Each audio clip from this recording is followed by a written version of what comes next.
Hi guys, Jerry Stu here, and you're watching Jerry Stu's Rap Workshop. Before we begin with today's writing program, I need to make an announcement.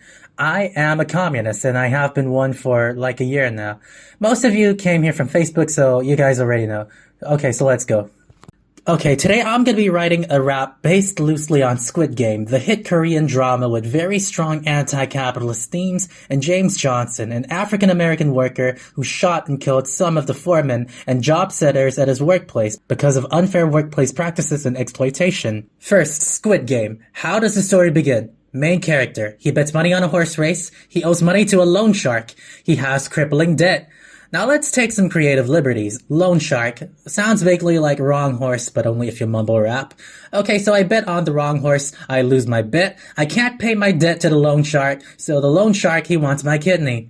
I owe my kidney to a loan shark, bet my money on the wrong horse. I also have to pay rent, but I don't have the money to pay rent. So my landlord, he's an asshole. The biggest landlords usually are the biggest dicks. That's how it works. Landlords as a class should not exist. If I don't pay rent, I'm gonna get kicked out. I'm gonna be homeless. I'm gonna be evicted. Evicted. Sounds like dickhead.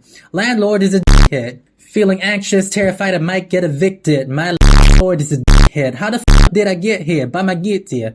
Помогите meaning help me in Russian. Now let's get to James Johnson's side. I might go into detail about his case in a separate video, but long story short, he had an accident while working at Chrysler Corporation's gear and axle plant in Detroit, making car parts. It was an unsafe workplace, and Johnson was exhausted from long work hours, and his accident led to an injury. His doctor told him to take a break for his health. Break. Give me a break. Backache.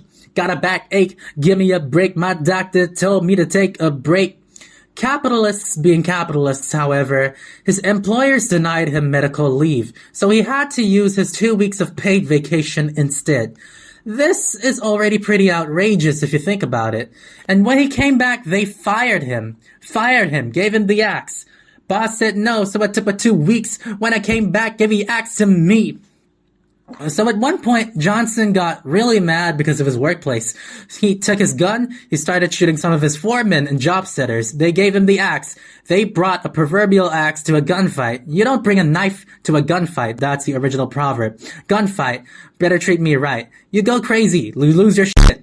Crazy. Lose your shit. I lost my shit. Better treat me right. Motherfuckers brought an axe to a gunfight. You're not calm. You gotta screw loose. You can't keep it tight. You can't relax. You're really stressed out. You can't deal with work anymore.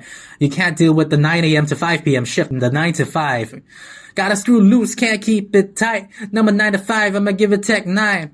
Carbine. Tech 9 carbine meaning guns. I'm tired of this bad, shitty workplace. I'm gonna shoot all of you, motherfuckers.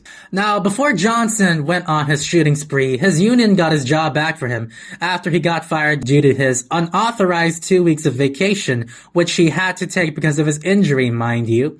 This time, he had to work at the brick ovens, where the average temperature can be around 120 degrees in freedom temperature units, which is 48.89 degrees Celsius for us in the civilized world. Celsius, centigrade. Sounds like renegade, a synonym for traitor. Don't call me renegade, I never liked you. Work at 50 degrees centigrade, f if I do. Strike two. Now, James Johnson, he was tired of his work. He expressed his distress to his employers. He was chided and ignored before being fired and kicked out a second time. So he did what an angry, exhausted proletarian black man would do.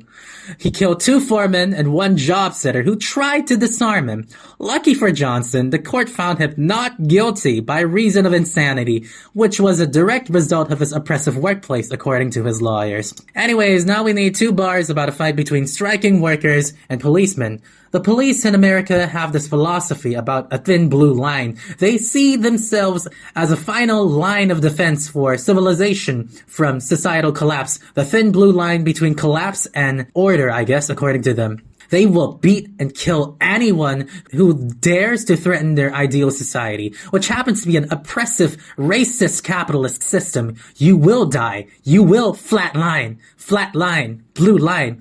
Poe coming on me, I'm a dead man, flat line, law and order, tear gas, beanbag, blue line. You all know what tear gas is, we're all familiar with it. Beanbags are basically the American slang for rubber bullets fired from shotguns or grenade launchers. Non-lethal rounds used at protests. Now, every job has something hard about it. Office work is incredibly bullshit and monotonous. Office politics, asshole managers, that's a white-collar work. And then there's the blue-collar work, which...